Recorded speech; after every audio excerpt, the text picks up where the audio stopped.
كلمني اكتر عن مدرسة السينما، احكي لنا عن التجربة دي. من اكتر الانترفيوهات اللي في حياتي اللي رحتها وانا يعني حريص جدا ان على كل كلمة بقولها وكل حاجة بعملها عشان اكون موجود في المكان ده، لانه بيقدم حاجة مختلفة وخارج السياق، وحابب ان انا اكون في التجربة دي، وحابب ان انا اكون في وسط ناس حابين يكونوا في التجربة دي. فاذا انا هلاقي اخوة وهلاقي اباء وهلاقي اصدقاء وهلاقي حبيبه ممكن، يعني هو ده المكان المثالي ان انا اكون موجود فيه.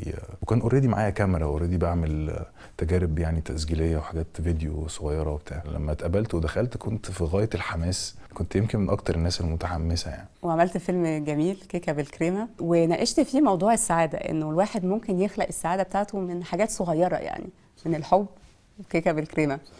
ازاي انت خلقت السعاده بتاعتك؟ يبدو انه القيمه الحقيقيه للسعاده هي بتكمن في انه لابد من وجود معاناه، يعني لازم من المعاناه يطلع شيء اخضر او ملون، فبالتالي يعني نسعد بيه. لكن لو هو موجود كده لوحده ما بيسببش سعاده، او ممكن يسبب بهجه بس مش سعاده. فكيكه بالكريمه هو عن الموضوع ده بالذات يعني، ولحد دلوقتي انا مؤمن بنفس الايمان. اتكلمت عن الزرع، وقلت في فيلمك قد ايه كانت مهمه الزرعه اللي طالعه في وسط الزباله، وانت قارنت في نفس الوقت انه التمثيل زي الواحد بيزرع ورده، بيزرع الورده بتطلع على طول، والاخراج قلت ان هو زي زراعه الاشجار، فبتاخد وقت ومجهود اكتر بكتير. فايه اللي خلاك تهتم بزراعه الاشجار وانت اوريدي شاطر جدا في زراعه الورد؟ انا الحقيقه مهتم بزراعه الاثنين.